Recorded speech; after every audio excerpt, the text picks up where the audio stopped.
Good afternoon, New Bedford. Today, I'm going to talk to you about a few things. I'm going to talk about letting go of ourselves and our preconceptions in order to become powerful people to change the world. I'm going to talk about how I ended up on a small white wooden lobster boat in front of a hulking black coal ship down this road in Somerset, Massachusetts. I'm going to talk about faith, social movements, and how our own dying is a prerequisite for transformation, for new life, and changing the world. I first lost my confidence in the solidity of the world when I was living in Washington, D.C. In that world, the political reality looms larger than the physical realities. At the time, I started reading the literature on climate change, and those physical realities of chemistry and physics grew larger and larger, and came to be in opposition with my understanding of how the political process arises. One day, I found myself sitting on a broad lawn near the Capitol building, reading up on the latest science with tears streaming down my face, when I realized that the world I was born into, the world that I had been taught to expect would be there for my life, was not going to be there. And with my understanding of the political world, having worked there for a couple of years, it was clear also that our expectation of how change happens, of how we work in incremental reformist ways in the political process to make change, wasn't going to be sufficient to mount this problem. Our systems, our normal ways of change, aren't equipped to deal with a crisis of this magnitude. I'm sure you all know the basics of that crisis, but I'll just lay it out really simply.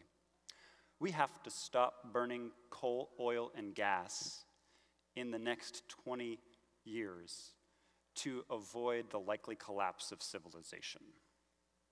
That sounds a little hyperbolic. It's not.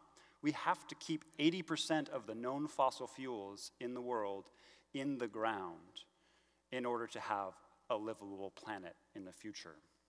Of course, we should have started this process 20 years ago to avoid catastrophic consequences already in the pipeline, but this is the challenge before us.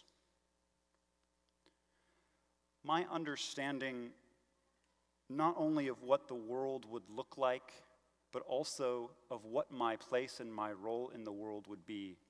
It's what I've been considering recently, my first death. What died was my expectation of a responsible, socially accepted career path in a nonprofit organization doing good work. What died was my expectation of a comfortable life, because to do so would ignore the harsh realities of what we're facing. That first death was not my last. There'll be another one we'll talk about in a little bit.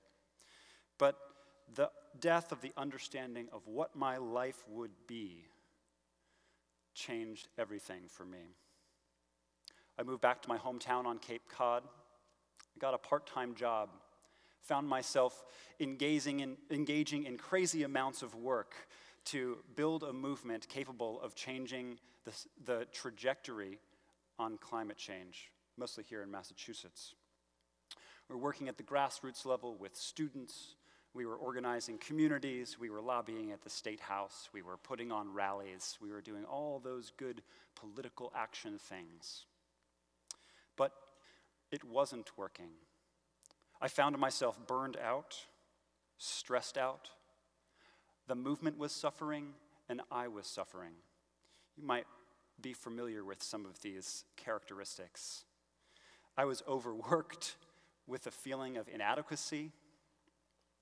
I was tossing and turning at night, trying to understand what I had messed up, what I needed to do, what more could I exert in my life.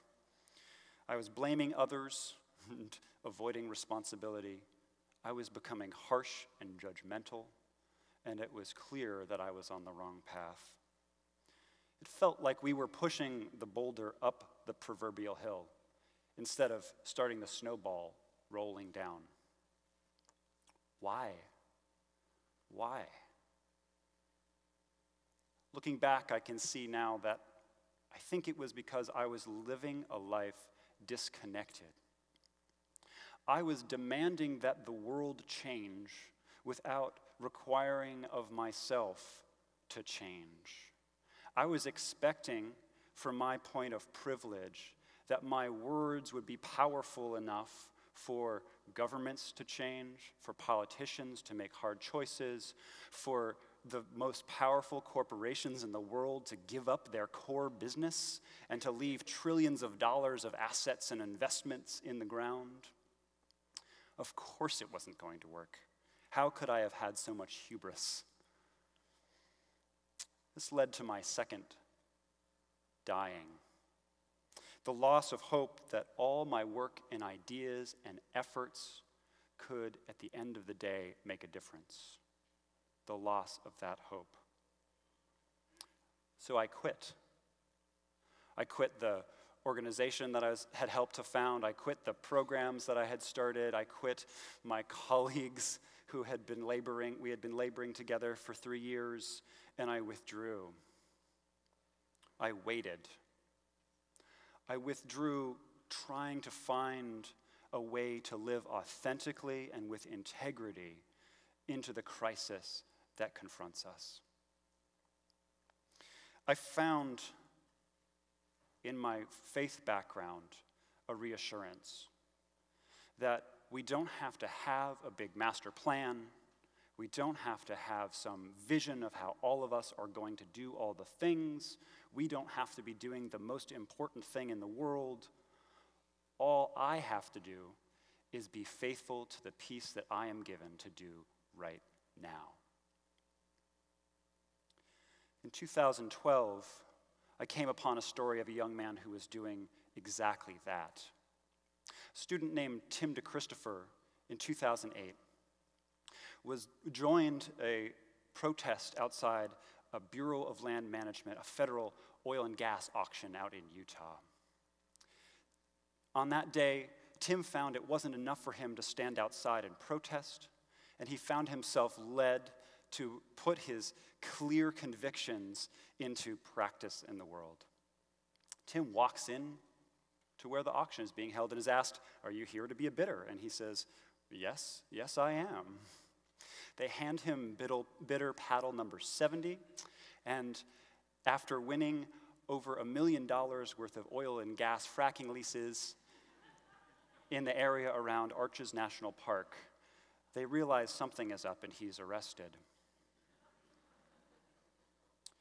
Tim, following a long trial process, spent nearly 2 years in federal prison for his act of civil disobedience. But what sticks with me most about Tim's action is what he said shortly before serving his prison term. He said, "People are not going to realize their power if they feel like their first concern is staying safe. If we feel like we have all this stuff to lose. People are not going to realize their power if we feel like we have all this stuff to lose." Here is the paradox of faith. It is the paradox that in order to have freedom, we have to be willing to give up our freedom. It is the paradox that in order to be powerful, we have to give up our illusion of our own power. In order to live, we must die. If we believe something and we want to make it true in the world, we have to start acting like we believe it. In order to change the world, we have to let go of our preconceptions of what our lives will be like and who we are. Once we die in this way, once we open ourselves to a new life that arises outside of ourselves, from something deeper, from some deep well of truth, from an inner voice or a guide or the heart, whatever name you want to give to it, it's this profound energy of a life renewed and reborn into the truth that powers movements, catapults people out of their chairs and into the streets and into the jails. It's this truth force, I am absolutely convinced, that transforms mere organizations into movements with power and starts the snowball rolling down the hill. This truth force led me and my friend Ken Ward to pilot a small little wooden lobster boat in front of the hulking, huge coal plant at Brayton Point down the road in Somerset. It was a cloudless day.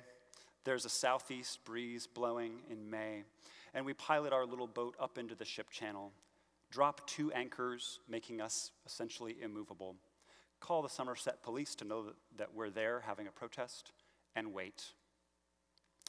And what we were waiting for was this 40,000 tons of coal delivered in a 400-foot ship to come up Mount Hope Bay and attempt to unload its coal. I had an incredible sense of calm that day, despite the shots of adrenaline that were occasionally shooting through my body. But that calm rode through me as we heard the bolt lever action of the rifle of the police on the shore that morning, as it carried me through as I saw this looming bow of this ship coming closer and closer to us, and it carried me through the 5 hours where there was a Coast Guard boarding party on the boat with us, trying to figure out what to do with us. That sense of calm, I am convinced, comes from living in the truth. It comes from being faithful to the one thing that I know I can do.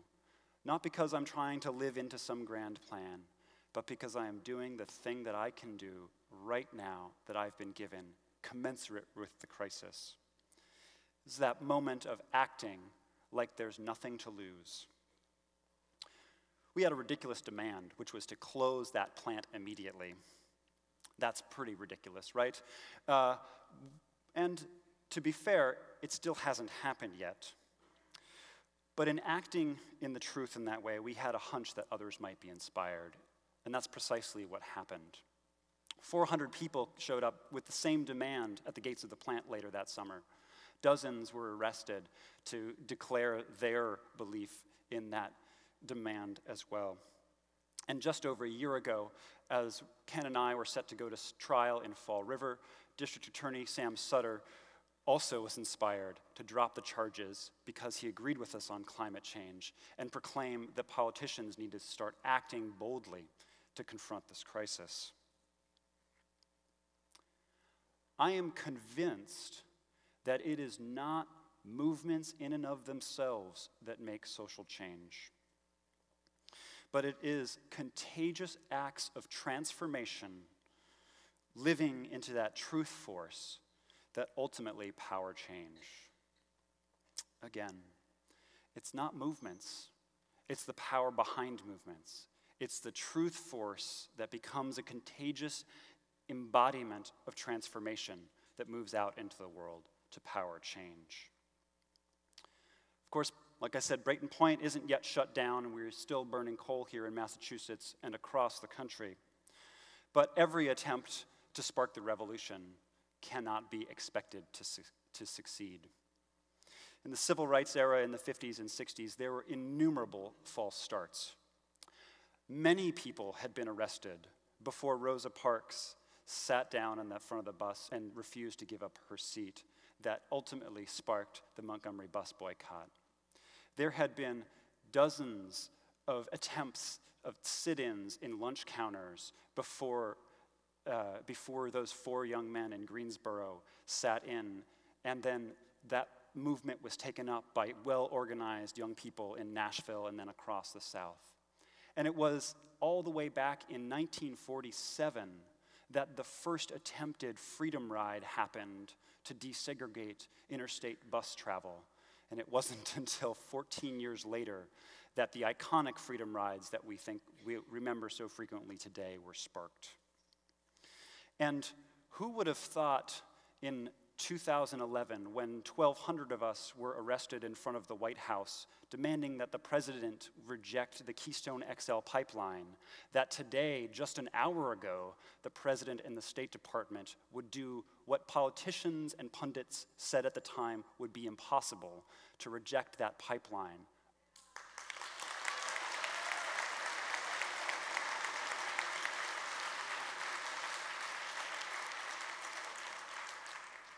I want to leave you with this.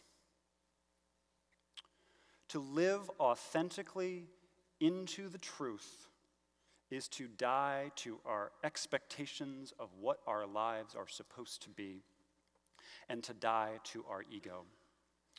To acknowledge the climate crisis is to have all our hope of stability, safety thrown out the window. And in doing so, we are given the opportunity to be born into a new life, to place our lives in the hands of our hearts in the service of truth, in a powerful new way of being in the world. With so much at stake and so much to gain, what do we have to lose? Thank you.